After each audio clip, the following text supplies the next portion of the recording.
Hi hello welcome to creative news. America బలగాలు వెనుజాకు వెళ్ళి అక్కడ ఉన్నటువంటి అధ్యక్షుడి భార్యని కూడా ఎత్తుకుని వచ్చేంత సాహసం నిజంగా అది సాహసమేనా? అసలు ప్రపంచానికి అమెరికా ఏం చెప్పదలుచుకుంది? ఇవి తెలుసుకునే ప్రయత్నం చేద్దాం. మనతో పాటు అంతర్జాతీయ వ్యవహారాల నిపుణులు సంజయ్ గారు మనతో జూమ్ కాల్లో అందుబాటులో ఉన్నారు. ఆయన అడిగి మరిన్ని విషయాలు అంతర్జాతీయంగా జరిగేటువంటి పరిస్థితులపై మనం తెలుసుకునే ప్రయత్నం చేద్దాం. సార్ నమస్తే. సార్ నమస్తే అండి. సార్ మీరు చూడొచ్చు, అమెరికాకి సంబంధించినటువంటి ట్రంప్ గారు వ్యాఖ్యలు కావచ్చు, వాళ్ళ సైన్యం చేసినటువంటి ఒక సాహసం అనాలా, ఇది ఏమనాలి? వెనుజాలో అధ్యక్షుడిని కావచ్చు, వాళ్ళ భార్యను కూడా తీసుకొచ్చినటువంటి ఘటన ప్రపంచాన్ని ప్రజెంట్ ఆశ్చర్యంలో ముంచెత్తింది. దీన్ని ఎలా చూస్తారు సార్?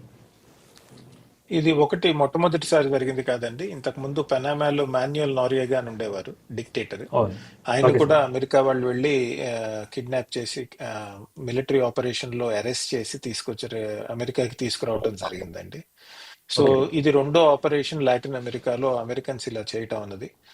అమెరికన్ మిలిటరీ శక్తులు మనకు తెలిసిందే ఎంత పవర్ఫుల్ గా ఉంటాయో చూస్తున్నాం మనం.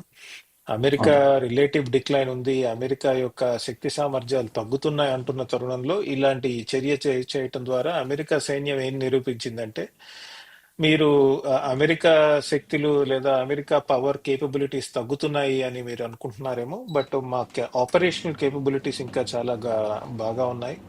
We are able to enter any country. మాకు ఇష్టం వచ్చిన కంట్రీలోకి మాకు ఇష్టమైనప్పుడు ఎంటర్ అయ్యి మాకు కావాల్సిన ఆపరేషన్స్ చేయడం జరుగుతుంది అని నిరూపించడం జరిగిందండి. మనం చూసాం, పాకిస్తాన్లో కూడా వెళ్ళి ఒసామా బిన్ లాదెన్ని ఎలా హతమార్చడం జరిగిందో చూసాము.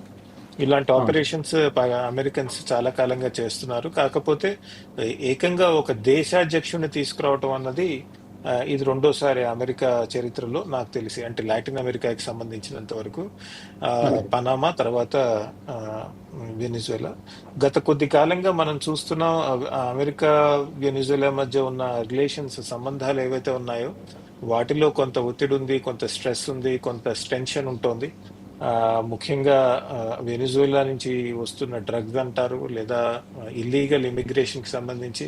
తర్వాత వెనిజులా పరిపాలిస్తున్నటువంటి మడూరో ప్రభుత్వానికి వ్యతిరేకంగా కూడా అమెరికా చాలా కాలంగా ఇది నిజమైన గవర్నమెంట్ కాదు, ఇల్లిజిటిమేట్ గవర్నమెంట్ అని చెప్పడం జరుగుతుంది.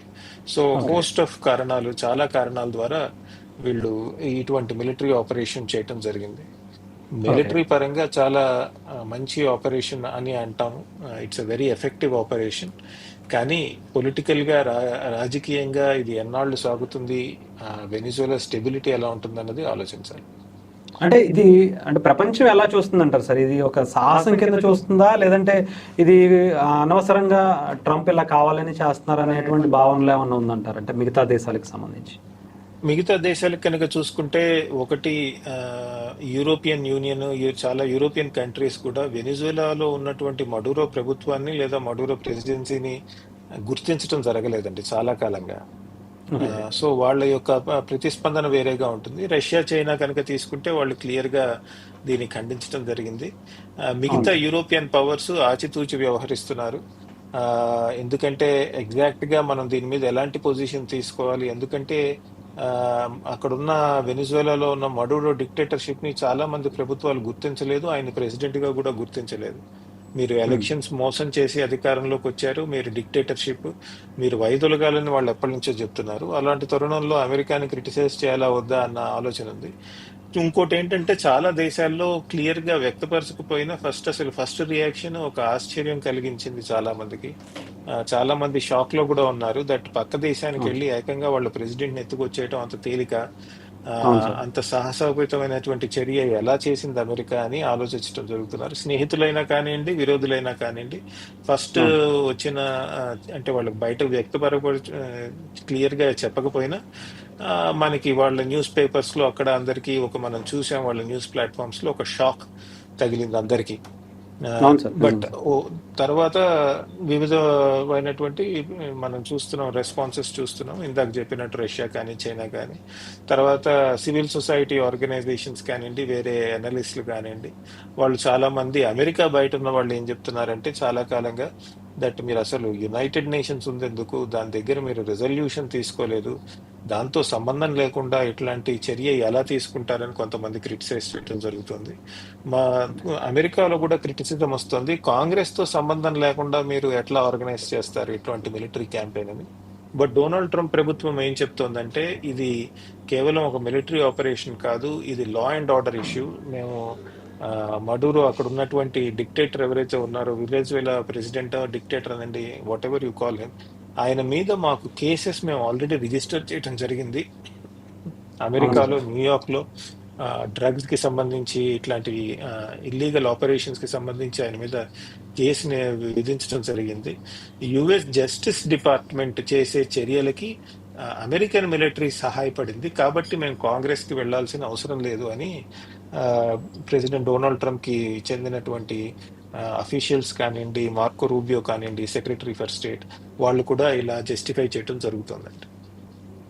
అంటే నిజంగానే మీరు అన్నట్టు అంత ఈజీ అయినా సార్ ఒక దేశ అధ్యక్షుడిగా చెప్పుకున్నట్టు అనాగరికంగా అంటే అనాధికారికంగా అయినా కావచ్చు, అధికారికంగా అయినా కావచ్చు, ఆయన అధ్యక్షుడిగా అయితే ఉన్నాడు ఇప్పుడు. అలాంటి పరిస్థితుల్లో అతన్ని అంత ఈజీగా తీసుకొచ్చేటువంటి సాహసం, ధైర్యం అసలు ఎలా ఉంది సార్ అక్కడ ఆ దేశ పరిస్థితి గురించి? మా అమెరికాకి అంత క్లారిటీగా ఎలా తెలుసు అంటారు? అంటే ఒక విధంగా చూసుకుంటే వెనిజువేలా చిన్న దేశం అండి. ఓకే. 30 మిలియన్ అంటారంటే 3 కోట్ల జనాభా. అవును. గట్టిగా చూస్తే ఢిల్లీ జనాభా 3.5 కోట్లు. అదే సార్. సో ఒక చిన్న దేశము, దానికి ఉన్న మిలిటరీ శక్తి సామర్థ్యాలు అంతగా లేవు. కాకపోతే రష్యా కానివ్వండి, చైనా కానివ్వండి, క్యూబా కానివ్వండి, ఇలాంటి దేశాలతో వాళ్ళు ఎప్పటి నుంచో మంచి సంబంధాలు పెంచుకున్నారు. ఎందుకంటే అక్కడ ఉన్న ప్రభుత్వం బాగా లెఫ్టిస్ట్ ప్రభుత్వం కాబట్టి. సో మిలిటరీ పరంగా చూసినట్టయితే మిలిటరీ యాక్షన్ చేస్తారు అనుకున్నారు. అంటే హ్మ్. ఎక్స్ట్రీమ్ కేసులో డొనాల్డ్ ట్రంప్ మిలిటరీ యాక్షన్ చేస్తారు అనుకున్నారు. గత కొద్ది నెలలుగా చూస్తే గనక మనము యుఎస్ ఎయిర్ క్రాఫ్ట్స్ క్యారియర్స్ ఏవైతే ఉన్నాయో, తర్వాత యుఎస్ బ్యాటిల్ షిప్స్ ఏవైతే ఉన్నాయో, తర్వాత ఎయిర్ ఎసెట్స్ అంటే ఎయిర్ ఫోర్స్ కానీ ఇలాంటివి, డ్రోన్స్ కానీ, వాటి యొక్క సంఖ్య బాగా పెంచడం జరిగింది. గల్ఫ్ ఆఫ్ మెక్సికో అనండి, గల్ఫ్ ఆఫ్ అమెరికా అనండి, వాటిలో పెద్ద ఎత్తున పెంచడం జరిగింది. వెనిజువేలాకి దగ్గరగా జరపడం జరిగింది. చాలా మంది ఊహించింది ఏంటంటే సమ్ మిలిటరీ ఆపరేషన్ ఏదన్నా చేస్తారని ఊహించారు, కానీ ఏకంగా ఇటువంటి సర్జికల్ స్ట్రైక్, ఒక సర్జికల్ ఎయిర్ అవును. స్ట్రైక్ ద్వారా, సర్జికల్ ఆపరేషన్ ద్వారా ప్రెసిడెంట్ ని తీసుకొస్తారని ఎవరు ఊహించలేదు. ఆ, మనం చూసాము. వాళ్ళు చెప్తున్న దాని ప్రకారమే, అమెరికన్స్ చెప్తున్న దాని ప్రకారమే కనుక మనం గమనిస్తే, చాలా కాలంగా కొన్ని నెలలుగా ఆల్రెడీ సిఐఏ ఆపరేటివ్స్ అక్కడ ఉన్నటువంటి, అదే ప్రెసిడెంట్ ఎవరైతే ఉన్నారో మడూరో, ఆయన యొక్క డైలీ దినచర్య ఎలా ఉంది అని గమనించడం జరుగుతోంది, ఆయన మూవ్మెంట్స్ ఎలా ఉన్నాయని గమనించడం జరుగుతోంది. అంతేకాదు ఆ, ఆ, ఆయన డైలీ ఆయన చుట్టూ ఉండే వాళ్ళ ప్రవర్తన ఎలా ఉంది అవన్నీ కూడా వాళ్ళు గమనించడం జరిగింది. ఆ, ఓకే. మీరు గమనించారో లేదో, జస్ట్ 5 hours బిఫోర్ ఈ సంఘటన జరిగే 5 గంటల ముందు చైనీస్ డెలిగేషన్ వచ్చి ప్రెసిడెంట్ మడోరోని కలిసి ఆయనతో హ్మ్. సంప్రదింపులు జరిపి వాళ్ళ హోటల్కి వెళ్ళి, వాళ్ళ ఎంబసీకి వెళ్ళి వాళ్ళు ఉంటూ ఉంటే, వాళ్ళు వెళ్ళిన కొద్ది గంటలకి ఇది జరిగింది. అంటే చాలా క్లియర్ గా ఎప్పటి నుంచో ఇది ఆపరేషన్ నడుస్తోంది. ఆ, ఓకే. ఒక military operation, large scale operation అని చెప్పారు, కానీ ఇంత క్లినికల్ గా చేస్తారని ఎవరు ఊహించలేదు. వెనిజువేలా అవును. వాళ్ళు, డిఫెన్స్ ఫోర్సెస్ కానీ అక్కడ ఉన్నటువంటి ప్రెసిడెంట్ కానీ, వాళ్ళు కూడా ఊహించలేదు. అందుకని కొంత ఆ, వాళ్ళు ఆ, ఆ, అప్రమత్తంగా లేరు అనే చెప్పాల్సి ఉంటుంది. దాంతో ఇటువంటి కరెక్ట్. సంఘటన జరిగింది. అమెరికాకున్న ఫోర్సెస్ తో ఇలాంటి చిన్న దేశాలకి వెళ్ళి ఇటువంటి చర్యలు చేయటం ఏమీ అంత కష్టం ఏమీ కాదని, బట్ డెఫినెట్లీ ఛాలెంజింగ్. అంటే రైట్. ఇటువంటి ఆపరేషన్ ఊహించటం అవును ఈజ్ సార్. ఏ మిలిటరీలీ చాలా ఛాలెంజింగ్ అండి. అది అంటే ఆపరేషనలైజ్ ఒక చేయడం ఊహించే జరిగింది లోపే మనకి. ఇదంతా జరిగిపోయింది మొత్తం ఎగ్జాక్ట్, కంప్లీట్గా. అయితే ఎగ్జాక్ట్లీ. మడూరో గురించి చాలా విభిన్నమైనటువంటి వాదనలు వినిపిస్తున్నాయి సార్. అక్కడ ఉన్నటువంటి ప్రజలకు అతను మంచి చేశాడని కొంతమంది, చెడు చేశాడని కొంతమంది, ఇల్లీగల్ యాక్టివిటీస్కి ఎక్కువగా ప్రోత్సహించాడని కొంతమంది చెప్తా ఉంటారు. అంటే ఒక ట్యాక్సీ డ్రైవర్గా ఉండేటువంటి తన ప్రస్థానం ఈరోజు ఈ స్థాయి వరకు, ఒక దేశానికి అధ్యక్షుడిగా, ఆ, అంటే ఇల్లీగల్గా అయినా సరే, లీగల్గా అయినా సరే, ఇంత ఈ స్థాయికి రావడానికి గల కారణం వెనకాల అతను ఏం చేసి ఉండొచ్చు సార్ అతను? అంటే అమెరికాకి వెనిజువేలాకి కనుక సంబంధాలు తీసుకుంటే చాలా కాలంగా గొడవ నడుస్తుందండి. ఓకే. ఒకప్పుడు అమెరికా వెనిజువేలా కోల్డ్ వార్ టైంలో అంటే అటు యుఎస్ఎస్ఆర్ ఇటు యుఎస్ఏ ఉండేవి కదా, ఈ రెండు తలపడేవి. ప్రపంచాన్ని రెండు గ్రూప్స్ గా విభజించి వీళ్ళిద్దరూ తలపడేవాళ్ళు. అటువంటి తరుణంలో వెనిజువేలా అమెరికాకి దగ్గరగా ఉండేది, అమెరికాకి పెద్ద ఎత్తున ఆయిల్ సప్లైస్ ఇచ్చేది. ఓకే. కానీ 1999 నుంచి ఎప్పుడైతే హ్యూగో చావెజ్ అనే ప్రెసిడెంట్ అధికారంలోకి వచ్చారో, ఆయన ఓకే. ఏం వాదించడం మొదలెట్టారంటే, ఆ, ఈ మన ఆయిల్ రిసోర్సెస్ ఏవైతే ఉన్నాయో వాటి మీద అధికారం మనకే ఉండాలి, కానీ వేరే అమెరికన్ కంపెనీస్ ఎందుకు ఉండాలి అని ఆయన గొడవ పెట్టడం స్టార్ట్ చేశారండి. సో 1999లో హ్యూగో చావేజ్ ఆ, వెనిజువేలాలో ఉన్న ఆయిల్ రిసోర్సెస్ అన్నిటినీ కూడా ఆ, పెద్ద ఎత్తున నేషనలైజ్ చేసేసి, అమెరికన్ కంపెనీస్ నేషనలైజ్ చేసేసి వాళ్ళందరినీ వెళ్ళిపోమంటం జరిగిందండి. సో అప్పటి నుంచి కూడా వీళ్ళకి కొద్దిగా ఘర్షణ వాతావరణం ఉంది అమెరికాకిను ఆ, వెనిజువేలాకి మధ్య. అమెరికన్స్ అదే. శాంక్షన్స్ పెట్టడం నడిచింది చాలా కాలంగా. సో హ్యూగో చావేజ్ అధికారం వదిలేసిన తర్వాత మడూరోలో కూడా అధికారంలోకి వచ్చారండి. యాక్చువల్లీ చెప్పాలంటే హ్యూగో చావేజ్ యొక్క శిష్యుడు మడూరో అంటారు. సో ఆ, ఈయన కూడా హ్యూగో చావెజ్ వంటి విధానాలే అవలంబించడం జరిగింది. అమెరికా కంపెనీస్ ని అలౌ చేయము, అమెరికన్ కంపెనీస్ ఆయిల్ రిసోర్సెస్ ని యాక్సెస్ చేయనివ్వము అని వాళ్ళు చెప్పడం జరిగిందండి. So okay. ఆ, ఈ గొడవ చాలా కాలంగా నడుస్తుంది. దీనికి ఎడిషనల్ లేయర్స్ కొన్ని యాడ్ అయ్యాయండి. ఏమిటి ఓకే. యాడ్ అయ్యాయంటే, అమెరికాలో ఇల్లీగల్ ఇమిగ్రేషన్స్ చాలా మంది వెనిజువేలా నుంచి వస్తున్నారని, లేదా డ్రగ్స్ అక్కడి నుంచి వస్తున్నాయని అమెరికా వాళ్ళు చెప్పడం జరుగుతుంది. దాని మీద క్రిటిసిజం కూడా ఉందండి. డ్రగ్స్ అవి ఎక్కువ మెక్సికా బార్డర్ నుంచి వస్తున్నాయి కానీ వెనిజువేలా నుంచి కాదు. ఒకవేళ వెనిజువేలాలో కొద్దిగా ఉత్పత్తి అయినా చాలా వరకు ఆ, ఆ, మెక్సికో బార్డర్ వేరే మార్గాలు వస్తున్నాయని కూడా చెప్పడం జరుగుతుంది. బట్ ఏదైతే ఈ రెండు దేశాల మధ్య ఎప్పటి నుంచో ఇది గొడవ నడుస్తోంది. ఓకే. దీన్ని ఆ, ఈ రోజు మనం చూసాం. ఓపెన్ గా వాళ్ళు ఆ, ఉన్న ప్రెసిడెంట్ ని తీసుకెళ్లిపోవటమే కాకుండా అక్కడ స్థానికంగా ఉన్నటువంటి వైస్ ప్రెసిడెంట్ ని తో వాళ్ళు సంప్రదింపులు జరిపి ఇండైరెక్ట్ గా మేము పాలిస్తాం, మేము చెప్పినట్టు మీరు అవును చెయ్యాలి సార్. అని చెప్పడం జరుగుతుంది. ట్రంప్ కనుక ట్రంప్ కూడా స్టేట్మెంట్ ఒక చూసినట్టయితే స్టేట్మెంట్ కూడా రిలీజ్ చేసినట్టున్నారు సార్. అంటే మేమే అవసరమైతే పరిపాలిస్తాం దాన్ని ఆదేశాన్ని కూడా. మేమే అవసరమైతే అని కూడా అనలేదండి, మేమే పరిపాలిస్తాం కొన్నాళ్ళు అన్నది ఆయన. ఓకే. ఆ, ఓకే. ఓకే. సో కాకపోతే అక్కడ ఉన్నటువంటి ప్రభుత్వం ద్వారా మాకు కావాల్సినట్టు మేము నడుపుతామని చెప్పడం జరుగుతుంది. విచిత్ర ఓకే. దీంట్లో ఇంకోటి తెలుస్తోంది ఏంటంటే, మడూరోని తీసేయటమే కాకుండా అక్కడ ఉన్న ప్రెసిడెంట్ కానివ్వండి, dictator what ever you call, ఆయన ఓకే. తీసేయటమే కాకుండా ఆయన చుట్టూ చాలా మందిని అమెరికన్స్ ముందే ప్రభావితం చేసినట్టు కనబడుతోందండి. ఓకే. ఓకే. ఎందుకంటే ఒక ప్రెసిడెంట్ ని తీసేసేయంగానే వైస్ ప్రెసిడెంట్ తో వీళ్ళు డైరెక్ట్ లైన్ ఆఫ్ కమ్యూనికేషన్, అంటే డైరెక్ట్ గా ఫోన్ ఎత్తి మాట్లాడి ఓకే మన ఇద్దరం కలిసి పనిచేద్దామా అనే స్థాయికి అంటే ఒక secretary, US secretary for state చేస్తున్నాడంటే, ఇంతకు ముందు ఉమ్.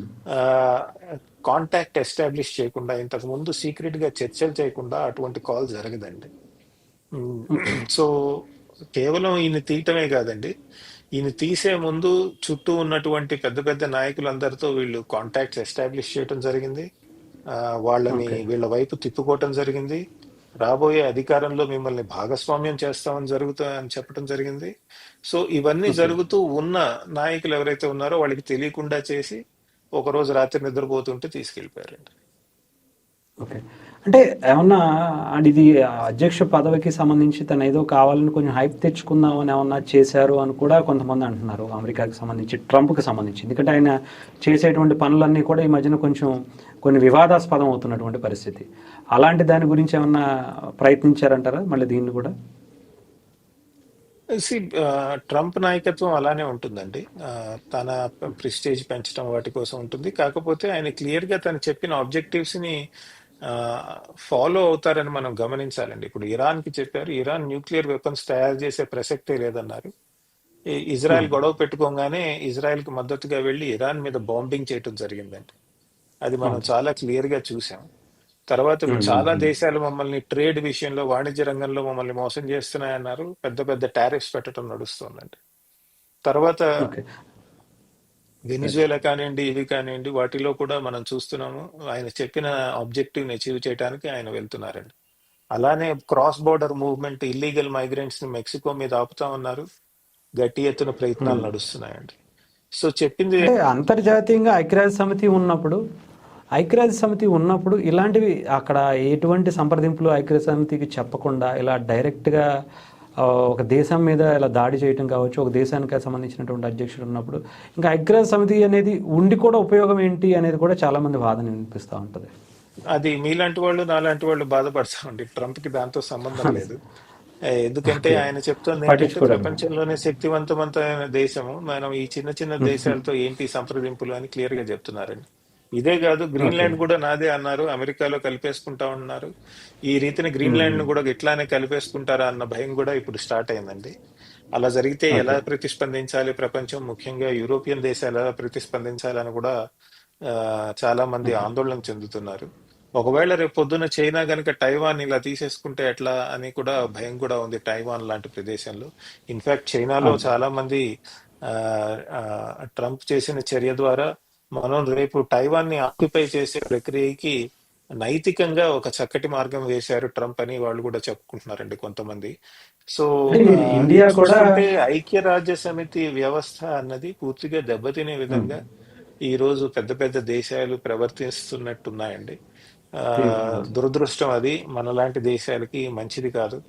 ఎందుకంటే ఐక్యరాజ్య సమితి కానివ్వండి లేదా చర్చలు, బేసిక్ గా ఏదన్నా వివాదం వస్తే చర్చల ద్వారా సంప్రదింపుల ద్వారా సాల్వ్ చేసుకునే ప్రక్రియ కనుక పక్కకి జరిగితే కనుక అభివృద్ధి చెందుతున్న దేశాలు చాలా నష్టపోతాయండి. అంటే ఇక్కడ మన భారతదేశానికి వచ్చేటప్పటికి చాలామంది ఇప్పుడు బంగ్లాదేశ్ కావచ్చు, పాకిస్తాన్ కావచ్చు, మనకి కొరకరాని కొయ్యలా తయారైపోయాయి. ఇక్కడ ఉండేటువంటి ఇమిగ్రేషన్స్ ఇవి, ఇక్కడ ఉండేటువంటి కొంతమందిని అక్రమ వలసలు ఇవి, ఇటు టెర్రరిజం కావచ్చు, రెండు కూడా ప్రోత్సహిస్తున్నటువంటి పరిస్థితి భారతదేశానికి. అంటే మనం కూడా అలాంటిది చెయ్యొచ్చు కదా. ఇప్పుడు ఏదైతే చేస్తున్నారో అక్కడ ఉన్నటువంటి డైరెక్ట్గా వాళ్ళని తీసుకొచ్చి లేపేసి మనం ఇక్కడ వరకు తీసుకొచ్చి పెట్టేసుకుని మనం కూడా దాన్ని పరిపాలిస్తాం, మాకు అనుకూలంగా ఉంటేనే మేము అక్కడ వాళ్ళని కూడా చేస్తాం అనేటువంటి సాహసం మన భారతదేశం చేయగలుగుతుంది అంటారా? మనకు కూడా ఈ అమెరికా ఒక దారి చూపించినట్టే అనిపించేటువంటి భావన కూడా ఉంది కదా సార్ కొంతమందిలో. ఉదాహరణకి మన వాళ్ళు అటువంటి సాహసం 2-3 సార్లు ఈ మధ్య కాలంలో ప్రదర్శించడం జరిగిందండి. ఒకటి ఉరీలో చూసాం మనం. వాళ్ళ చేసిన ఉగ్రవాద చర్యల మీద క్రాస్ బార్డర్ స్ట్రైక్స్ నిర్వహించడం జరిగింది. అలానే బాల్కోట్ లో చూసాం మనం, ఎయిర్ స్ట్రైక్స్ నిర్వహించడం జరిగింది పెద్ద ఎత్తున. తర్వాత ఈ మధ్య కాలంలో ఆపరేషన్ సింధూర్ చూసాం, పెద్ద ఎత్తున కేవలం Jammu Kashmir line of control మీద కాకుండా అక్రాస్ ఇంటర్నేషనల్ బార్డర్ బాంబింగ్ చేసాం మనం. కాకపోతే అమెరికాకున్న అడ్వాంటేజ్ మనకున్న డిసడ్వాంటేజ్ ఏంటంటే, అమెరికాకి అటు ఇటు సముద్రాలు ఉన్నాయి, పైన కెనడా, కింద మెక్సికో. చాలా ముఖ్యంగా కెనడా విషయానికి వస్తే చాలా సాఫ్ట్ దేశము, చాలా దానికి పెద్ద సైన్యం అంటూ లేదు, వాళ్ళ దగ్గర న్యూక్లియర్ వెపన్స్ లాంటివి లేవు. అలా కాదు, భారత్ విషయానికి వస్తే ఒక పక్కన చైనా ఉంది, నెత్తి మీద న్యూక్లియర్ వెపన్స్ పెట్టుకుని మన మీద ఉంది. మరో పక్కన పాకిస్తాన్ మిలిటరీ ఉంది, దాని దగ్గర న్యూక్లియర్ వెపన్స్ ఉన్నాయి. పాకిస్తాన్ మిలిటరీ దురదృష్టం ఏంటంటే మా ప్రజలకి ఏంటి మంచిది అని ఆలోచించుకునే మిలిటరీ కాదు అది. భారతదేశం అడుక్కు తినాలి, దెబ్బ తినాలి అనే వాదించే దేశం అది. అటువంటి మిలిటరీ అది. సో ఇట్లాంటి దుర్మార్గపు ఆలోచనలు ఉన్న వాళ్ళతో కొద్దిగా మనం జాగ్రత్తగా ఉండాలి. అయినప్పటికీ మన వాళ్ళు గట్టి చర్యలే తీసుకుంటున్నారు. తర్వాత బంగ్లాదేశ్ తీసుకోండి, బంగ్లాదేశ్ ని వెళ్ళి మనకు కావాల్సింది మిలిటరీ పరంగా సాధించడం కూడా అంత కష్టమేమీ కాదండి. కాకపోతే ఇప్పుడు మీరు చూడండి, వెనిజువేలాకి అమెరికాకి మధ్య బోల్డ్ దేశాలు ఉన్నాయి, తర్వాత సముద్రం ఉందండి. ఒకవేళ వెనిజువేలాలో అనిశ్చితత కనుక వస్తే ఇల్లీగల్ ఇమిగ్రెంట్స్ కానివ్వండి, మైగ్రేషన్ కానివ్వండి, ఆ యొక్క నెగటివ్ ఇంపాక్ట్ అమెరికా దగ్గరికి చేరటానికి టైం పడుతుంది. ఒకవేళ పెద్ద ఎత్తున సంఖ్యన ఇల్లీగల్ ఇమిగ్రేషన్ స్టార్ట్ అయినా కూడా దాన్ని ఆపే శక్తి అమెరికాకు ఉందండి, ఆపే టైం కూడా దొరుకుతుంది. మనకి అట్లాంటివి లేదు కదా. మనకి బంగ్లాదేశ్ బార్డర్ తీసుకోండి, చాలా పోరస్ గా ఉంటుంది. ఎందుకంటే నదులు మారుతూ ఉంటాయి, వాటి డైరెక్షన్స్ మార్చుకుంటూ ఉంటాయి. పెద్ద పెద్ద నదులు, బ్రహ్మపుత్ర, గంగా, చిన్న చిన్న వాగులు కాదు కదా అవి. సో అవి డైరెక్షన్ మార్చినప్పుడల్లా కట్టిన ఫెన్సింగ్ కూలిపోతూ ఉంటుంది. సో మైగ్రేషన్, ఇల్లీగల్ మైగ్రేషన్ అవి చాలా తేలిక అవుతూ ఉంటుంది. సో ఇలాంటి ఛాలెంజెస్ ఇండియాకు ఉన్నాయండి, జాగ్రఫీ ఛాలెంజెస్ ఉన్నాయి. ఎందుకంటే పక్క దేశాలు, మనకి సముద్రం, అమెరికా లాగా పెద్ద పెద్ద సముద్రాలు అటు ఇటు లేవు. ఇటువంటి పాకిస్తాన్ లాంటి దుర్మార్గపు దేశాల నుంచి ఒక డిస్టెన్స్ ఉంటే బానే ఉంటుంది. అంత డిస్టెన్స్ లేదు. అదే ఇప్పుడు చాలా మంది ఇక్కడ అక్రమ వలసలు రావడానికి కారణం కూడా అవుతుంది మనకి ఆ డిస్టెన్స్ వల్ల. అవును సార్. సరే ఇక అంటే ఇక్కడ మన దేశమే కాదు సార్, ఇప్పుడు ఉక్రెయిన్కి రష్యాకి మధ్య జరుగుతున్నటువంటి వారు కూడా ఇప్పుడు అమెరికాని చూసి ఇప్పుడు రష్యా కావచ్చు ఇలాంటి పరిస్థితి చేస్తే కనుక పరిస్థితి ఎలా ఉంటుంది అంటారు మళ్ళీ? అంటే నువ్వు చేసావు కదా నేను చేస్తే నీకేంటి అని చెప్పి రష్యా కూడా వాదించవచ్చు ఇప్పుడు అమెరికా మీద. అంటే ఉదాహరణకి ఇప్పుడు చాలా మంది ఇన్నాళ్ళు ఆ, రష్యా యుక్రెయిన్ మీద దాడి చేసింది కాబట్టి, ఒక దేశం యొక్క సార్వభౌమాధికారాన్ని దెబ్బతీసే విధంగా రష్యా ప్రవర్తించింది కాబట్టి రష్యా మీద ఆంక్షలు పెట్టారు కదా యూరోపియన్స్ అంతా అవును కలిసి. సార్. భారత్ అవును లాంటి సార్. దేశాలని దుమ్మెత్తి పోశారు కదా, నానా మాటలు అన్నారు కదా ఇన్నాళ్ళు మీరు. ఇప్పుడు అవును ఏమంటారు? సార్. ఒక చిన్న దేశం అయినటువంటి వెనిజులా మీద ఒక సూపర్ పవర్ విరుచుకు పడుతూ ఉంటే ఆ దేశం యొక్క సావర్నిటీ ఏంటి, సార్వభౌమాధికారం ఏమైంది, దాన్ని కాపాడాల్సిన అవసరం లేదా అని చాలా మంది యూరోపియన్ దేశాలని కూడా అడుగుతున్నారట. ఒక అవును దేశం సార్. వేరే దేశం మీద దాడి చేయటానికి ఆ, ఎప్పుడు జరుగుతుందంటే, ఒకటి అవకాశం ఉన్నప్పుడు, రెండు శక్తి సామర్థ్యాలు ఉన్నప్పుడు, మూడు అంతర్జాతీయంగా ఉన్నటువంటి పాలిటిక్స్ కానివ్వండి, వివిధ దేశాలు కానివ్వండి, వాళ్ళ ఎట్లా రెస్పాండ్ అవుతాయన్న దాని మీద ఆధారపడి ఉంటుందండి. Just because okay. అమెరికా వెళ్ళి వెనిజువేలా మీద పడి ప్రపంచం అంతా ఏమీ పెద్దగా క్రిటిసైజ్ చేయట్లేదు అన్నంత మాత్రాన వేరే చిన్న దేశాల ఉమ్. మీద వేరే దేశాలు పడితే కనుక అట్లా రెస్పాన్స్ ఉంటుందండి. పవర్ మీద ఓకే. ఆధారపడి ఉంటుంది, ఎంత శక్తి సామర్థ్యాలు ఒక దేశం మీద ఉన్నాయని దాని మీద ఆధారపడి ఉంటుంది. దాని ప్రకారంగా ఓకే. జనాలు రెస్పాండ్ అవుతారు. ఉదాహరణకి ఈ మధ్య కాలంలో చైనా టైవాన్ చుట్టూ పెద్ద ఎత్తున మిలిటరీ ఎక్సర్సైజ్ చేస్తోంది. ఆ, ఉమ్. అదే ఊహించండి, బంగ్లాదేశ్ ఇండియా చుట్టూ అసలు మిలిటరీ ఎక్సర్సైజ్ చేయాలంటే వాళ్ళకి ఆర్మీనే లేదు. అవును సార్. సో అవును. శక్తి సామర్థ్యాల మీద ఆధారపడి ఉంటుంది, తర్వాత అవకాశం మీద ఆధారపడి ఉంటుంది. అంటే మనం గనక ఒక బై ఛాన్స్ చేసి ఉండుంటే ఇప్పుడు బంగ్లాదేశ్ మీద గనక అలాంటి పరిస్థితి వస్తే మిగతా దేశాల పరిస్థితి ఎలా ఉంటుంది అంటారు సార్? మనకి సపోర్ట్ ఇచ్చేవి ఇవ్వనివి అంటే పాకిస్తాన్ వేరు, బంగ్లాదేశ్ దగ్గరికి వచ్చేటప్పుడు వేరుగా ఉంటుంది. అవును, వేరేగా ఉంటుంది. అంతేకాదు, ఆ వేరే దేశాలకి భారత్ రాజకీయంలో సింపుల్ అండి. ఇంత నేను చాలాసార్లు చెప్తూ ఉంటాను. ఒక ఉమ్. జిల్లా పరిషత్ ప్రెసిడెంట్ స్ట్రాంగ్ అవుతుంటే ఎమ్మెల్యేకి ఇష్టంగా ఉండదండి. ఒక ఎమ్మెల్యే బలపడుతూ ఉంటే ఒక చీఫ్ మినిస్టర్కి ఇష్టంగా ఉండదండి. అంతర్జాతీయ అవును రాజకీయాలు సార్. కూడా అవును సార్. అంతే అండి. ఒక దేశం ఓకే. బాగుపడుతుంటే దానికంటే బలంగా ఉన్నటువంటి దేశానికి ఇష్టంగా ఉండదండి. ఈ రోజు బంగ్లాదేశ్ ని కనుక మనం చక్కగా కంట్రోల్ చేయగలము అని మొదలెడితే కనుక ఒక ప్రక్రియ, చైనా ఉమ్. సైలెంట్ గా కూర్చుంటుందా? కూర్చోదు. America okay. సైలెంట్ గా కూర్చుంటుందా? కూర్చోదు. ఉమ్. ఎందుకంటే ఉమ్. ఒక దేశానికి శక్తి సామర్థ్యాలు పెంచుకుంటోంది అంటే దాన్ని ఎలాగో అలా దెబ్బతీయాలని ఆలోచిస్తారు కానీ సైలెంట్ గా ఎవరు ఊరుకోరండి. కేవలం నైతిక విలువలు అవి మాటలు మాట్లాడటం వల్ల విని ఆ, ఆ, దేశాలు ఏమీ చేయకుండా కూర్చుంటాయని మాత్రం ఇంటర్నేషనల్ పాలిటిక్స్ లో ఉండదండి. ఈ రోజు అమెరికా వెనిజువేలా మీద చేసిందంటే, అమెరికా యునైటెడ్ నేషన్ సెక్యూరిటీ కౌన్సిల్లో member, $30 trillion economy, world's largest army, అంటే మోస్ట్ పవర్ఫుల్ ఆర్మీ, ఇన్ని అవును ఉన్నాయి. సార్. అవును sir. Most technologically advanced country, technologically advanced army, తర్వాత ఓకే. వరల్డ్స్ ఫైనాన్షియల్ ఇన్స్టిట్యూషన్స్ అన్ని కూడా అమెరికా కంట్రోల్ చేస్తుంది. బ్యాంకింగ్ ఉమ్. ఉమ్. కానివ్వండి, డాలర్ కానివ్వండి, ఫైనాన్షియల్ నెట్వర్క్స్ కానివ్వండి. సో అమెరికా మీద తిరుగుబడి క్రిటిసైజ్ చేయాలంటే జనాలు ఆలోచిస్తారు. అవును సార్. అంటే ఇప్పుడు సో మనకు వచ్చేటప్పుడు కొంచెం అడ్వాంటేజెస్ ఉన్నాయి, డిసడ్వాంటేజెస్ వచ్చేప్పటికి మనకి మెయిన్ మనం శత్రువులు చాలా ఆచితూచి కలిసిపోయేటట్టు. జాగ్రత్తగా వ్యవహరించాలండి. ఎందుకంటే మనం ఐక్యరాజ్య సమితిలో లేము, ఒకటి. ఉమ్. ఉమ్. ఉమ్. రెండు, ఆ, ఆ, చాలా దేశాలు భారత్ ఎదుగుతూ ఉంటే దీన్ని ఎలాగో అలా ఆపాలని అనుకుంటాయి. ఎందుకంటే చైనా అవును సార్. విషయంలో మనం ఆల్రెడీ పొరపాటు చేశామని అమెరికాలో, యూరోపియన్ యూనియన్ లో ఆలోచన ఉంది. చైనా ఉమ్. ఉమ్. ఎదుగుతూ ఉమ్. ఉంటే మనం సరిగ్గా ఆపలేకపోయామే అని. ఇప్పుడు ఇండియాని ఓకే. ఎలాగోలా ఆపాలనుకుంటారు. సో ఉమ్. ఇన్ని ఉండంగా మనం ఒక వేరే దేశం మీద ఏదైనా మిలిటరీ ఆపరేషన్ చేస్తే వాళ్ళకి మనకి సమర్థిస్తారనుకోవటం తప్పు అవుతుందండి. ఓకే. సమర్థించకపోగా ఆ, కేవలం అపోజిషన్ లో మాట్లాడినా, మనకి వ్యతిరేకంగా మాట్లాడినా సరిపోతుంది. కానీ కేవలం మాటలతో ఊరుకోరండి, ఏవో ఒక చర్యలు తీసుకుంటారు. ఓకే. సో కేవలం మనం బంగ్లాదేశ్ మీద కానీ వేరే దేశాల మీద కానీ మిలిటరీ ఆపరేషన్ చేసేప్పుడు చేయకూడదు అనట్లేదు నేను. ఓకే. అవసరమైతే చేస్తాము, ఉమ్. కానీ ఉమ్. చాలా ఆచితూచి చేయాల్సిన అవసరం ఉంటుంది. చాలా జాగ్రత్తగా అడుగులు ముందుకేయాలండి. ఓకే. అంటే ఇప్పుడు ఈ బంగ్లాదేశ్కి సంబంధించి ఈ ఏదైతే మనకి వాళ్ళకి జరుగుతున్నటువంటి ఇంటర్నల్గా ఒక వార్ జరుగుతుందో, ఒక వర్గానికి సంబంధించి లేదంటే ఒక మతానికి సంబంధించినటువంటి ఇష్యూస్, ఇది అంతర్జాతీయంగా ఎందుకని అంత సీరియస్గా తీసుకునేటువంటి పరిస్థితి లేదంటారు సార్? అమెరికా కావచ్చు, చైనా కావచ్చు, అంత ఈజీగా చాలా ఈజీగా పెద్ద విషయం కాదన్నట్టుగానే మాట్లాడుతున్నాయి. ఇప్పుడు బంగ్లాదేశ్ లో ఉన్న ఇంటరిమ్ గవర్నమెంట్ మొహమ్మద్ యూనిస్ ఉన్నారండి, అవును ఆయన సార్, అవును సార్. నడుపుతున్నారు.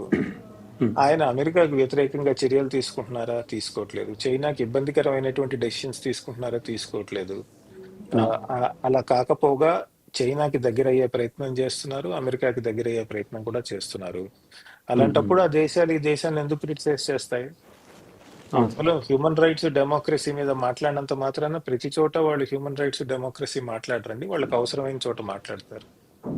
ఓకే. ఇప్పుడు వాళ్ళకి బంగ్లాదేశ్ లో ఉన్నటువంటి ప్రభుత్వం వాళ్ళకి సన్నిహితంగా ఉంటుంది, వాళ్ళకి దగ్గరగా ఉంటుంది, వాళ్ళకి కావాల్సిన పనులన్నీ చేసి పెడుతోంది. ఇప్పుడు బంగ్లాదేశ్ లో ఉన్న పోర్ట్స్ ని కొన్ని చైనాకి ఇద్దాం అనుకుంటుంది, కొన్ని అమెరికాకి ఇస్తారేమో అన్న వార్తలు వస్తున్నాయి.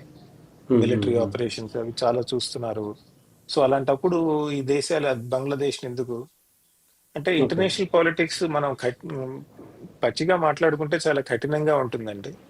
బట్ అలానే ఉంటుంది. కేవలం వాళ్ళు ప్రజాస్వామ్యము, హ్యూమన్ రైట్స్ అని మాట్లాడినంత మాత్రాన ఆ సిద్ధాంతాలు వాళ్ళు ఏమీ అంత గట్టిగా నమ్మరండి. ఓకే. వాళ్ళ వాళ్ళకి కావాల్సింది దేశానికి మాత్రం వచ్చేంత వరకు రాజకీయ నమ్మొచ్చేమో ప్రయోజనాల కోసమే కానీ చూసుకుంటారు. అంతర్జాతీయ రంగంలో ఆ, ఈ ఈ భాష ఏదైతే ఉందో అది that itself is politicized. ప్రజాస్వామ్యము, ఓకే. హ్యూమన్ రైట్స్ అన్నదే ఆ, అది ఒక టూల్ గా వాడి వేరే దేశాల మీద కంట్రోల్ తెచ్చుకునే ప్రయత్నంగా కూడా నడుస్తుందండి. ఓకే. ఓకే. Right sir. అంటే ఇది అమెరికాకి కొంచెం బూస్ట్ ఇచ్చినట్టే అనుకోవచ్చా సార్ లాస్ట్‌గా? ఆ, అమెరికా మిలిటరీ పవర్ ని మళ్ళీ జనాలు గమనించడం మొదలెట్టారండి. ఆ, అంటే ట్రంప్ చర్యలు, ట్రంప్ చూసి నవ్వుకోవటము అదంతా నడిచినప్పటికీ America power last few months లో కనుక చూసినట్టయితే అటు మిలిటరీ ఇరాన్ ఇరాన్. మీద చేసిన మిలిటరీ ఆపరేషన్స్ కానివ్వండి, ఇటు వెనిజువేలా మీద చేసిన మిలిటరీ ఆపరేషన్స్ కానీ, ఇటు ఇరాన్ లో జరుగుతున్నటువంటి ఇంటెలిజెన్స్ ఆపరేషన్స్, ఇప్పుడు ఇరాన్ లో కూడా అలజడి మొదలైంది కదా, గొడవలు మొదలయ్యాయి కదా, అవును దాని సార్, మీద అవును కూడా సార్. ట్రంప్ గట్టిగా మాట్లాడుతున్నారు. ఇటు వెనిజువేలాలో జరిగిన రైట్. ఇంటెలిజెన్స్ ఆపరేషన్స్ కనుక చూసుకుంటే అమెరికా ఎంత శక్తివంతమైన దేశమో ప్రపంచానికి మళ్ళీ చూపిస్తున్నారు ట్రంప్. అది మంచిదా రైట్. చెడ్డదా అన్నది వేరే విషయం అండి, మనకి ఇష్టమా, నచ్చిందా నచ్చలేదా అన్నది వేరే విషయం. కాకపోతే అమెరికా నిజంగా ఎంత బలమైన దేశమో మళ్ళీ ప్రపంచానికి చూపిస్తూ జరుగుతోంది. వేరే దేశాలు రైట్. అమెరికాతో మళ్ళీ చర్చ కూర్చునేప్పుడు కానీ, మాట్లాడేప్పుడు కానీ మూడు సార్లు మనం ఏదైనా క్రిటిసైజ్ చేసే ముందు ఆచితూచి క్రిటిసైజ్ చేయడం జరుగుతుందండి. ఓకే. అంటే వాళ్ళు అంత అంత స్ట్రాంగ్‌గా ఉన్నారు. మనం ఏదన్నా అనే ముందు కావచ్చు, వాళ్ళ శక్తి సామర్థ్యాలను శంకించే ముందు మనం ఇవన్నీ చూసుకొని అదే మాట్లాడితే బెటర్ అంటారు. రైట్. రైట్ సింహం సార్. థ్యాంక్ యూ ముందెళ్ళి సార్. వెజిటేరియనిజం గురించి మాట్లాడితే వెంద కదండి, తినేస్తుంది. సో జాగ్రత్తగా అంతే ఉండండి. Sir. Right sir. Right sir. Thank you sir. Thank you so thank you. Much sir. Right sir.